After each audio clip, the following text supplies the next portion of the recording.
കഴിഞ്ഞ 2 മാസത്തിനിടയ്ക്ക് ഏകദേശം 76 മെസ്സേജസാണ് ഈ റിലേഷൻഷിപ്പിനെ ബേസ് ചെയ്ത് മാത്രം എനിക്ക് വന്നിട്ടുള്ളത്. അപ്പോൾ ഒന്ന് ആലോചിച്ച് നോക്കുക, ഒരു ദിവസം ആവറേജ് നോക്കുകയാണെങ്കിൽ 1-ൽ കൂടുതൽ മെസ്സേജസാണ് ഈ റിലേഷൻഷിപ്പിനെ ബേസ് ചെയ്ത് എനിക്ക് വന്നുകൊണ്ടിരിക്കുന്നത്. അപ്പോൾ ഈ 76 മെസ്സേജുകളുടെയും സിറ്റുവേഷൻസ് പലതാണെങ്കിലും അവരുടെയൊക്കെ ഏകദേശം പ്രശ്നങ്ങളൊന്നു തന്നെയാണ്. നമ്മൾ ചിന്തിക്കുന്നതിനേക്കാളും പെട്ടെന്നാണ് ജനറേഷൻസ് മാറുന്നതും ആ ഒരു ജനറേഷൻ ഗ്യാപ്പ് ഉണ്ടാകുന്നതും. ഓരോ 4, 5, 6 വർഷം കൂടുമ്പോഴത്തേക്ക് നല്ല രീതിയിലുള്ള വ്യത്യാസമാണ് മൊത്തത്തിലുള്ള ആ ഒരു ജനറേഷൻസിൽ ഉണ്ടാകുന്നത്. ഇപ്പോൾ പ്രീ കൊറോണ, പോസ്റ്റ് കൊറോണ നോക്കുകയാണെങ്കിൽ നല്ല രീതിയിലുള്ളൊരു വ്യത്യാസമാണ് വന്നിരിക്കുന്നത്. എനിക്ക് പലപ്പോഴും തോന്നിയിട്ടുണ്ട് എൻ്റെ ചാനൽ ഏറ്റവും കൂടുതൽ കാണുന്നത് ഒരു 30 വയസ്സിന് താഴെയുള്ള ആളുകളാണ്. കുറച്ചുകൂടെ സ്പെസിഫിക് ആകുകയാണെങ്കിൽ ഒരു 15 വയസ്സ് മുതൽ ഒരു 25 വയസ്സ് വരെയൊക്കെയുള്ള ആളുകളാണ് ഏറ്റവും കൂടുതൽ എൻ്റെ ചാനൽ കാണുന്നത്. അങ്ങനെ തോന്നാൻ കാരണം പലപ്പോഴും എൻ്റെ വീഡിയോയുടെ കമൻറ്റ് സെക്ഷനിൽ കാണുന്ന കമൻറ്റുകളോ അതുപോലെ തന്നെ എനിക്ക് ഇൻസ്റ്റാഗ്രാമിൽ വരുന്ന മെസ്സേജുകളോ ഒക്കെയാണ്. ഒരു യൂട്യൂബർ അല്ലെങ്കിൽ ഒരു so called social media influencer എന്നൊക്കെ ആളുകൾ പറയുന്ന പോലെ അങ്ങനെ ഒരു ടൂൾ എനിക്ക് കിട്ടിയോണ്ട് കുറച്ചുകൂടെ എനിക്ക് ആളുകളോട് കമ്മ്യൂണിക്കേറ്റ് ചെയ്യാൻ സാധിക്കാറുണ്ട്. പല ഏജിലുള്ള ആളുകളോട്, ഇൻഫാക്ട് 13 വയസ്സ് മുതൽ മുകളിലേക്കുള്ള കുട്ടികൾ വരെ എനിക്ക് മെസ്സേജ് അയക്കാറുണ്ട് പല കാര്യങ്ങൾ പറഞ്ഞിട്ട്. ഞാനിടയ്ക്ക് പേഴ്സണാലിറ്റി ഡെവലപ്മെന്റ്, റിലേഷൻഷിപ്പ് ഇതിനെയൊക്കെ ബേസ് ചെയ്തിട്ട് വീഡിയോ ഇടാറുണ്ട്. അതുപോലെ തന്നെ ഹെൽത്ത്, ഫിറ്റ്നസ് ഇതിനെയൊക്കെ ബേസ് ചെയ്തിട്ടും എനിക്ക് ഒരുപാട് മെസ്സേജസ് ഇൻസ്റ്റാഗ്രാമിൽ വരാറുണ്ട്. പക്ഷേ ഏറ്റവും കൂടുതൽ വരുന്നത് ഈ റിലേഷൻഷിപ്പ് ബേസ് ചെയ്തിട്ടുള്ള പ്രശ്നങ്ങളാണ്. അതും ഞാൻ ഈ പറഞ്ഞ പോലെ ഒരു 15 വയസ്സ് മുതൽ 20 വയസ്സിനിടയിലുള്ള ആളുകളാണ് ഏറ്റവും കൂടുതൽ മെസ്സേജ് അയക്കുന്നത്. ഇപ്പോൾ ഒരു 2019 മുമ്പോട്ട് നോക്കുകയാണെങ്കിൽ അവിടെ ഒരു പ്രണയബന്ധത്തിന് റിലേഷൻഷിപ്പ് എന്ന് പറയാറുണ്ട്. റിലേഷൻഷിപ്പ് എന്നാണ് പറയുന്നത്. എന്നാൽ ഒരു 2020 മുതൽ ഇങ്ങോട്ട് ഇതിനൊരു 10-20 പേരും ഒരു 50 വേർഷൻസും ഉണ്ട്. ഏതാണെന്ന് എങ്ങനെ ആലോചിച്ചാലും പിടികിട്ടാത്ത രീതിയിലാണ് കാര്യങ്ങൾ പോയിക്കൊണ്ടിരിക്കുന്നത്. സിറ്റുവേഷൻഷിപ്പ്, ഡെല്യൂഷൻഷിപ്പ്, ബെസ്റ്റി, അങ്ങനെ പറഞ്ഞ് ഇതെങ്ങോട്ടൊക്കെയോ ആണ് പോയിക്കൊണ്ടിരിക്കുന്നത്. എനിക്ക് തോന്നുന്നു പ്രീ കൊറോണ ടൈമിൽ കാര്യങ്ങൾക്കൊക്കെ കുറച്ചുകൂടെ ഇതിനേക്കാളും കുറച്ചുകൂടെ ഒരു ക്ലാരിറ്റി ഉണ്ടായിരുന്നു. ആ സമയത്തൊക്കെ ഒരാളെ പ്രേമിച്ചുകൊണ്ടിരിക്കുമ്പോൾ തന്നെ മറ്റൊരാളെ പ്രേമിക്കുന്ന ഒരു തെറ്റായിട്ടാണ് കണ്ടുകൊണ്ടിരുന്നത്. അങ്ങനെ ചെയ്യുന്ന ആളുകൾ അപ്പോഴും എപ്പോഴും ഉണ്ടായിരുന്നെങ്കിലും അതിനെ അങ്ങനെ ന്യായീകരിച്ച് മെഴുകാറില്ല. അതൊരു തെറ്റായിട്ടുള്ളൊരു കാര്യമായിട്ടാണ് പൊതുവേ ഉള്ളൊരു കാഴ്ചപ്പാടെന്ന് പറയുന്നത്. എന്നാൽ ഇപ്പോൾ സിറ്റുവേഷൻ അങ്ങനല്ല. അതിനൊരു തെറ്റായിട്ട് കണ്ടുകൊണ്ടിരുന്ന ആ ഒരു കാലഘട്ടം കഴിഞ്ഞു. ഇപ്പോൾ അതിന് ചോയ്സ് എന്നാണ് പറയുന്നത്. ഒരാളെ പ്രേമിച്ചുകൊണ്ടിരിക്കുമ്പോൾ മറ്റൊരാളെ കൂടെ പ്രേമിക്കുന്നത് അതെൻ്റെ ചോയ്സാണ്, എൻ്റെ അവകാശമാണ്, എൻ്റെ ഇഷ്ടമാണെന്നാണ് പറയുന്നത്. പ്രത്യേകിച്ച് ഇപ്പോഴത്തെ ജെൻസി എന്ന് പറയുന്ന ഒരു 15 മുതൽ 20 വയസ്സിന് ഇടയിൽ പ്രായമുള്ള ആളുകൾ. ഒരാഴ്ച മുമ്പ് +2 പഠിക്കുന്ന ഒരു പെൺകുട്ടി എനിക്ക് മെസ്സേജ് അയച്ചു. +2 എന്ന് പറയുമ്പോൾ ഒരു 17 വയസ്സുണ്ടാവും, അല്ലെങ്കിൽ മാക്സിമം 18 വയസ്സുണ്ടാവും. അപ്പോൾ ആ കുട്ടിക്ക് അവളുടെ ക്ലാസ്സിൽ തന്നെ പഠിക്കുന്ന ഒരു പയ്യനുമായിട്ട് റിലേഷൻഷിപ്പിലാണ്, ഇഷ്ടത്തിലാണ്. ഇവള് മറ്റൊരു സ്ഥലത്ത് ട്യൂഷനും പഠിക്കുന്നുണ്ട്. അപ്പോൾ ആ ട്യൂഷന് പഠിക്കുന്ന സ്ഥലത്ത് ഇവൾക്കൊരു ബെസ്റ്റിയുണ്ട്. ഇപ്പോൾ ബെസ്റ്റി എന്ന് പറഞ്ഞാൽ അറിയാമല്ലോ, ഇപ്പം വളരെ ട്രെൻഡായിട്ട് പോയിക്കൊണ്ടിരിക്കുന്ന കഴിഞ്ഞ 2-3 വർഷങ്ങളായിട്ട് ട്രെൻഡായിട്ട് പോയിക്കൊണ്ടിരിക്കുന്ന സാധനമാണ്. അങ്ങനെ പതിയെ ഈ ബെസ്റ്റിയോടും ഇവൾക്ക് ഇഷ്ടം തോന്നുകയാണ്. അപ്പോൾ ഞാൻ ചോദിച്ചു, അല്ല ഓൾറെഡി അവിടെ ക്ലാസ്സിലൊരു റിലേഷൻഷിപ്പ് ഉണ്ട്, അപ്പോൾ പിന്നെ ഈ ബെസ്റ്റിയോട് ഇഷ്ടമാണെന്ന് പറഞ്ഞത് മോശമായി പോയില്ലേ എന്ന് ചോദിച്ചു. അപ്പോൾ പറഞ്ഞു, അത് അവനേക്കാളും നല്ല കെയറിങ് ആണ് ഈ ബെസ്റ്റി. മാത്രമല്ല മറ്റേത് അവൻ കുറേ നാൾ പുറകെ നടന്ന് അവസാനം ഇഷ്ടമാണെന്ന് പറഞ്ഞാണ്. എനിക്ക് അവനെ അത്രയ്ക്ക് വലിയ ഇഷ്ടമൊന്നും ഇല്ലായിരുന്നു, അങ്ങനെ ഇഷ്ടമാണെന്ന് പറഞ്ഞാണ്. ഇവൻ അവനേക്കാളും നല്ല കെയറിങ് ആണ്, എനിക്ക് കുറച്ചുകൂടെ ഇവനെ കൂടുതൽ ഇഷ്ടമാണെന്ന് പറഞ്ഞു. അപ്പോൾ ഓക്കെ, 2 എന്ന് വിചാരിച്ചുകൊണ്ടിരിക്കുമ്പോഴാണ് അടുത്ത ട്വിസ്റ്റ് ഈ കുട്ടി പറയുന്നത്. അതായത് ക്ലാസ്സിൽ ഒരു റിലേഷൻഷിപ്പ് ഉണ്ട്, ട്യൂഷൻ സെൻറ്ററിൽ ബെസ്റ്റി എന്ന് പറയുന്ന ഒരാളുകളുണ്ട്. ഈ കുട്ടി സ്കൂളിലേക്ക് ബസ്സിനാണ് പോകുന്നത്. അപ്പോൾ ബസ്സിലെ ഒരു ചേട്ടനെയും ഈ കുട്ടിക്ക് ഇഷ്ടമാണ്. ആ ചേട്ടൻ കുറേ നാളുകൊണ്ട് ഈ കുട്ടിയുടെ പുറകെ നടക്കുകയാണ്. അപ്പോൾ ആ ചേട്ടനെയും വെയിറ്റിംഗ് ലിസ്റ്റിൽ നിർത്തിയിരിക്കുകയാണ്. ആ ചേട്ടനോട് ഇതൊരു ഇഷ്ടമാണെന്ന് പറഞ്ഞിട്ടില്ല, ഇതുവരെ നോ പറഞ്ഞിട്ടില്ല. അപ്പോൾ ഞാൻ ചോദിച്ചു, ഓൾറെഡി 2 ഉണ്ട്, അപ്പോൾ അതിൻ്റെ ആവശ്യമുണ്ടോ? പുള്ളിയോട് പറഞ്ഞൂടെ, എനിക്ക് വേറൊരു റിലേഷൻഷിപ്പ് ഉണ്ടെന്ന് ആ പുള്ളിയോടെങ്കിലും പറഞ്ഞൂടെ എന്ന് ചോദിച്ചു. അപ്പോഴാണ് പുതിയ ലിസ്റ്റ് പറയുന്നത്. അതായത് ഇവളുടെ ക്ലാസ്സിൽ പഠിക്കുന്ന ഒരു പയ്യൻ, അതായത് ഇവളുടെ ശരിക്കുള്ള ബോയ് ഫ്രണ്ടിൻ്റെ കൂട്ടുകാരൻ ഈ ട്യൂഷൻ ക്ലാസ്സിൽ വന്ന് ചേർന്നിട്ടുണ്ട്. അപ്പോൾ ഇവൻ എപ്പോൾ വേണമെങ്കിലും ഈ ബെസ്റ്റി ഇവളുടെ ആ ഒരു സ്റ്റോറി അറിയാനും ആ പയ്യനോട് ചെന്ന് പറയാനും സാധ്യതയുണ്ട്. സോ എപ്പോൾ വേണമെങ്കിലും ഈ 2 പോകാം.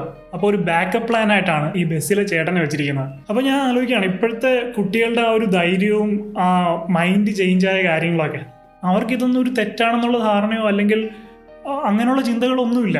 അപ്പോൾ ഇനി എന്താണ് ചെയ്യേണ്ടത്, ഇതിലേത് ചൂസ് ചെയ്യണം എന്നാണ് എന്നോട് ചോദിച്ചിരിക്കുന്നത്. ഇപ്പോൾ ഇതിനൊക്കെ ഞാൻ എന്താണ് പറയേണ്ടത്? ഇങ്ങനെയുള്ള കുറേ മെസ്സേജസും എനിക്ക് വരാറുണ്ട്. ഞാൻ ഈ കുട്ടിയോട് ചോദിച്ചു, അങ്ങനെയാണെങ്കിൽ ഈ ബെസ്റ്റിയോടാണ് താല്പര്യമെങ്കിൽ ഞാൻ പറഞ്ഞു മറ്റേ പയ്യനോട് മാന്യമായിട്ട് പറയാമായിരുന്നു, എനിക്കിപ്പം നീ അങ്ങനെ പുറകെ നടന്ന് ഞാൻ അറിയാതെ ഇഷ്ടപ്പെട്ടു പോയതാണ്, എനിക്കിപ്പോൾ നിന്നോട് ഇഷ്ടമില്ല എന്ന് മാന്യമായിട്ട്, അതും ഒരു തെറ്റാണെങ്കിലും മാന്യമായിട്ട് അവനോട് പറഞ്ഞിട്ട് മറ്റൊരു റിലേഷൻഷിപ്പിൽ പോകാമായിരുന്നു. അപ്പോൾ അതും ഇവിടെ ചെയ്തിട്ടില്ല. അപ്പോൾ അങ്ങനെയുള്ള മാന്യതകളോ അങ്ങനെയുള്ള മൊറാലിറ്റികളോ ഒന്നും ഇപ്പോഴത്തെ ന്യൂ ജെൻ, അതായത് ഇപ്പോൾ ഒരു 15, 16, 17 വയസ്സുള്ള കുട്ടികൾക്കില്ല എന്ന് നിങ്ങൾ മനസ്സിലാക്കാൻ വേണ്ടിയാണ് ഞാനിത് പറഞ്ഞത്. ഒരേ സമയം 3-4 റിലേഷൻഷിപ്പൊക്കെയാണ് അവർ കൊണ്ടു കിടക്കുന്നത്. അതുപോലെ വെയിറ്റിംഗ് ലിസ്റ്റിലും കുറേ ആളുകൾ ഇട്ട് വെച്ചിട്ടുണ്ടാവും, ഒരാൾ പോയാൽ അടുത്ത ആൾ എന്നുള്ള രീതിയിൽ. അപ്പോൾ ഇങ്ങനെയുള്ള പല മെസ്സേജസാണ് ഒരു 90% ഈ ഒരു ഏജ് ഗ്രൂപ്പിലുള്ള കുട്ടികൾ അയക്കുന്നത്.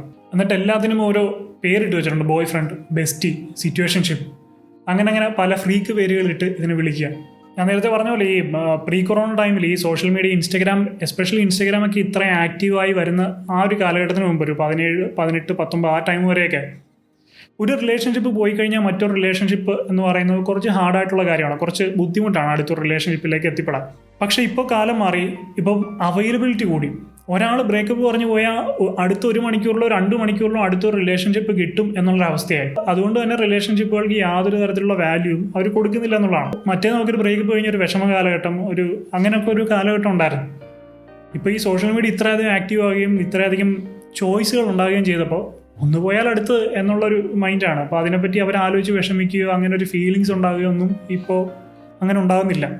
മൊബൈൽ ഫോണിൻ്റെ ഡേറ്റ പ്ലാൻ തീരുമ്പോൾ അടുത്ത പ്ലാൻ റീചാർജ് ചെയ്യുന്ന പോലെ അത്ര ഈസി ആയിട്ടുണ്ട് കാര്യങ്ങൾ. അപ്പോൾ ഭൂരിഭാഗം ആളുകളും ഇങ്ങനെ സെൽഫിഷ് ആയിട്ടാണ് ചിന്തിക്കുന്നത്. എനിക്ക് അത് ഇഷ്ടമായിരുന്നു, ഇപ്പോൾ ഇഷ്ടമല്ല, എനിക്ക് മറ്റേയാണ് ഇഷ്ടം.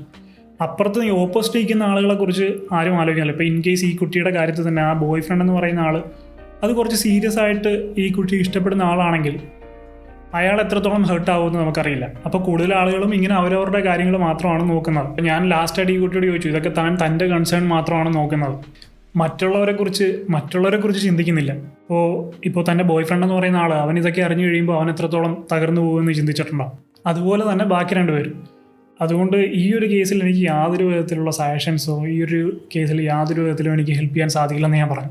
അപ്പോൾ ഞാൻ ഈ ഒരു വീഡിയോ ചെയ്യുന്നതിൻ്റെ ഉദ്ദേശം എന്ന് പറഞ്ഞാൽ ജനറേഷൻസും കാലഘട്ടവും വളരെ പെട്ടെന്നാണ് മാറിക്കൊണ്ടിരിക്കുന്നത്. നമ്മൾ ചിന്തിക്കുന്നതിനേക്കാളും വളരെയധികം പെട്ടെന്നാണ് ചേഞ്ച് ആയിക്കൊണ്ടിരിക്കുന്നത്. അപ്പോൾ നമ്മളും അതിനനുസരിച്ച് അഡാപ്റ്റ് ചെയ്യുക എന്നുള്ളതാണ് സർവൈവ് ചെയ്യാനുള്ള ഒരു വഴിയെന്ന് പറയുന്നത്. സോ നമുക്ക് ചെയ്യാൻ പറ്റുന്നത് അവർക്കൊരു ബോധവൽക്കരണം, ഒരു മുന്നറിയിപ്പ് കൊടുക്കുക. നിങ്ങൾ ആത്മാർത്ഥമായിട്ടാണ് പ്രേമിക്കുന്നതെങ്കിൽ നാളെ എന്ത് സംഭവിക്കാം. ഒരക്ഷരം പോലും പറയാതെ നിങ്ങളുടെ പാർട്ട്ണർ മറ്റൊരാളുമായി റിലേഷൻഷിപ്പിലാകാം. ചിലപ്പോൾ റിലേഷൻഷിപ്പിലായി കുറേ കഴിഞ്ഞായിരിക്കും അവർ നിങ്ങളോട് പറയുന്നത് എനിക്ക് മറ്റൊരാളെ ഇഷ്ടമാണെന്നുള്ളത്. അപ്പോൾ ചിലപ്പോൾ നിങ്ങൾ തകർന്നു പോകാം. സോ ഇന്നത്തെ സാഹചര്യത്തിൽ ഒരു റിലേഷൻഷിപ്പിലാകുമ്പോൾ ഇതൊക്കെ മനസ്സിൽ എക്സ്പെക്റ്റ് ചെയ്തുകൊണ്ട് വേണം ഒരു റിലേഷൻഷിപ്പിലാവാൻ. 100 പേരെ എടുത്ത് അതിലൊരു 90 ഏകദേശം ഇതേ സിറ്റുവേഷൻ തന്നെയാണ്. പല ആളുകളോടും സംസാരിച്ചതിൽ നിന്ന് എനിക്കറിയാൻ സാധിച്ചത് ഇതിങ്ങനെ വെയിറ്റിംഗ് ലിസ്റ്റിൽ ഇട്ട് വെച്ചിരിക്കുകയാണ്. എസ്പെഷ്യലി പെൺകുട്ടികൾ. ആൺകുട്ടികൾക്ക് അത്രയും ചോയ്സ് കിട്ടാറില്ല. എസ്പെഷ്യലി പെൺകുട്ടികൾ വെയിറ്റിംഗ് ലിസ്റ്റിൽ ഇട്ട് വെച്ചിരിക്കുകയാണ്, 1, 2, 3, 4 എന്നുള്ള രീതിയിൽ. ഇപ്പോൾ ഒരാൾ പോയി കഴിഞ്ഞാൽ അടുത്ത ആൾ, അത് പോയി കഴിഞ്ഞാൽ അടുത്ത ആൾ എന്നുള്ള രീതിയിലാണ് ഈ വെയിറ്റിംഗ് ലിസ്റ്റിൽ ഇട്ട് വെച്ചിരിക്കുന്നത്. ഒരു റിലേഷൻഷിപ്പിൽ ജെന്യൂൻ ആയിരിക്കാൻ ശ്രമിക്കുക. നിങ്ങൾ ജെന്യൂനായി ഇരുന്നിട്ടും അവർ നിങ്ങളെ ചീറ്റ് ചെയ്യുകയാണെങ്കിൽ, അല്ലെങ്കിൽ ഒരു ദിവസം വന്നിട്ട് പറയുകയാണ് എനിക്ക് മറ്റൊരാളെ ഇഷ്ടമാണ്, അത് കണ്ടിന്യൂ ചെയ്യാൻ പറ്റത്തില്ലെന്ന് പറയുകയാണെങ്കിൽ അത് പോയത് നന്നായി എന്ന് വിചാരിച്ച് ആ ചാപ്റ്റർ അവിടെ കൊണ്ട് ക്ലോസ് ചെയ്യുക. അല്ലാതെ പ്രതികാരം ചെയ്യാനോ ആത്മഹത്യ ചെയ്യാനോ അങ്ങനെയുള്ള കാര്യങ്ങൾക്കൊക്കെ പോയി നിങ്ങളുടെ ലൈഫ് നശിപ്പിക്കാതിരിക്കുക. അതുപോലെ ആൺകുട്ടികളോട് എനിക്ക് പറയാനുള്ളത്, നിങ്ങൾ ഈ പ്രേമത്തിന് വേണ്ടി യാചിക്കുന്ന പരിപാടി ആദ്യം നിർത്തുക. അപ്പോൾ ആൺകുട്ടികളാണ് ഈ പുറകെ നടന്ന് യാചിക്കുന്ന പരിപാടി ഏറ്റവും കൂടുതൽ ഞാൻ കണ്ടുവരുന്നത്. പൊതുവെ അവരുടെ ഒരു സ്വഭാവമാണിത്. പിന്നെ നമ്മൾ കണ്ടു വളർന്ന സിനിമകളും അങ്ങനെയാണ്. ഒരു പെൺകുട്ടിയുടെ പുറകെ നടന്ന് യാചിക്കുക, പുറകെ നടന്ന് ഇഷ്ടമാണെന്ന് പറയുക. ആ ഒരു കാലഘട്ടത്തിലൊക്കെ കണ്ടു വളർന്ന സിനിമകളൊക്കെ എങ്ങനെയാണ്, ഇഷ്ടമാണോ എന്ന് ചോദിച്ച് നടക്കുന്ന ആ ഒരു പരിപാടി. കുറച്ച് മുമ്പ് വരെയുള്ള കാലത്ത് നോക്കുകയാണെങ്കിൽ പിന്നെയും അത് ഓക്കെ ആയിരുന്നു. കാരണം പെൺകുട്ടികൾ കുറച്ച് ഷൈ ആയിരുന്നു, ഇഷ്ടമാണെങ്കിലും തുറന്ന് പറയാനൊക്കെ അവർക്കൊരു ചെറിയ മടിയുണ്ടായിരുന്നു. പക്ഷേ ഇപ്പോഴത്തെ ഈ ലേറ്റസ്റ്റ് ജനറേഷൻ പെൺകുട്ടികൾ അങ്ങനല്ല. അവരിഷ്ടമാണെങ്കിൽ ഇഷ്ടമാണെന്ന് പറയും. അതുകൊണ്ട് തന്നെ നിങ്ങളൊരു പെൺകുട്ടിയുടെ ഇഷ്ടമാണെന്ന് പറഞ്ഞിട്ടും അവൾ തിരിച്ച് ഇഷ്ടമല്ല എന്ന് പറയുകയാണെങ്കിൽ പിന്നെ പുറകെ നടന്ന് സ്റ്റോക്ക് ചെയ്യാനോ അല്ലെങ്കിൽ ശല്യം ചെയ്യാതിരിക്കുക, ഇറിറ്റേറ്റ് ചെയ്യാതിരിക്കുക, പുറകെ നടന്ന് ഇഷ്ടം പിടിച്ചു വാങ്ങാതിരിക്കുക. കാരണം അങ്ങനെ കിട്ടുന്ന ഇഷ്ടമൊന്നും ഒരിക്കലും നിലനിൽക്കില്ല. കാരണം നിങ്ങളുടെ ആ ഒരു പുറകെ നടന്ന് അവസാനം സഹിയായിട്ടായിരിക്കും ചിലപ്പോൾ ആ കുട്ടി ഇഷ്ടമാണെന്ന് പറയുന്നത്. അപ്പോൾ കുറച്ച് കഴിയുമ്പോൾ ഈ കുട്ടിക്ക് ഇഷ്ടപ്പെട്ട മറ്റൊരു ചോയ്സ് കാണുമ്പോൾ സ്വാഭാവികമായിട്ടും അതിലേക്ക് പോകും. കാരണം നിങ്ങളോട് മനസ്സുകൊണ്ടൊരു ഇഷ്ടം ആദ്യം തോന്നിയിട്ടല്ല ആ കുട്ടി നിങ്ങളെ ഇഷ്ടമാണെന്ന് പറഞ്ഞത്. നിങ്ങളിങ്ങനെ പുറകെ നടന്ന് നിങ്ങളുടെ ഫേസ് കണ്ട് അറിയാതെ എപ്പോഴോ പറഞ്ഞു പോയതാണ്. പിന്നീട് എപ്പോഴെങ്കിലും ആ കുട്ടിക്ക് ഇഷ്ടപ്പെട്ട രീതിയിലുള്ള ആ കുട്ടിയുടെ കൺസെപ്റ്റിന് പറ്റിയ ഒരാളെ കാണുമ്പോൾ ഓട്ടോമാറ്റിക് അത് അങ്ങോട്ട് പോകും. അതുകൊണ്ട് തന്നെ ഒരിക്കലും പുറകെ നടന്ന് ഇഷ്ടം പിടിച്ചു വാങ്ങാതിരിക്കുക. നിങ്ങൾക്ക് തന്നെ ആദ്യം ഒരു ബഹുമാനം കൊടുക്കണം. നിങ്ങൾക്ക് തന്നെ ഒരു വില കൊടുക്കണം. നിങ്ങളെ ഇഷ്ടമില്ലാത്ത ഒരാളെ നിങ്ങൾക്ക് ഇഷ്ടമല്ല എന്ന് തീരുമാനിക്കാനുള്ള മനസ്സുണ്ടാവണം. അല്ലാതെ നിങ്ങളോട് ഇഷ്ടമല്ല എന്ന് പറഞ്ഞ ഒരാളോട് വീണ്ടും പുറകെ നടന്ന് യാചിച്ച് സ്വയം തരം താഴാതിരിക്കുക. നിങ്ങൾ കുറേ നാളൊരു പെൺകുട്ടിയുമായിട്ട് ഇടപഴകി, കുറേ നാളിന് ശേഷം അവളോട് ഇഷ്ടമാണെന്ന് പറഞ്ഞ് അവൾ പറയുകയാണ് എനിക്ക് നിങ്ങളോട് അങ്ങനൊന്നുമില്ല, എനിക്ക് ഇഷ്ടമല്ല എന്ന് പറഞ്ഞു കഴിഞ്ഞാൽ അത് അക്സെപ്റ്റ് ചെയ്യുക. അത് അംഗീകരിക്കുക. അടുത്ത സെക്കൻഡിൽ തന്നെ ആ സീനിൽ നിന്ന് വിഡ്രോ ചെയ്തേക്കുക. പൊതുവെ അറ്റൻഷനും കെയറും കിട്ടാൻ ആഗ്രഹിക്കുന്ന ആളുകളാണ് പെൺകുട്ടികൾ. അതാണ് അവരുടെ ഒരു സൈക്കോളജി.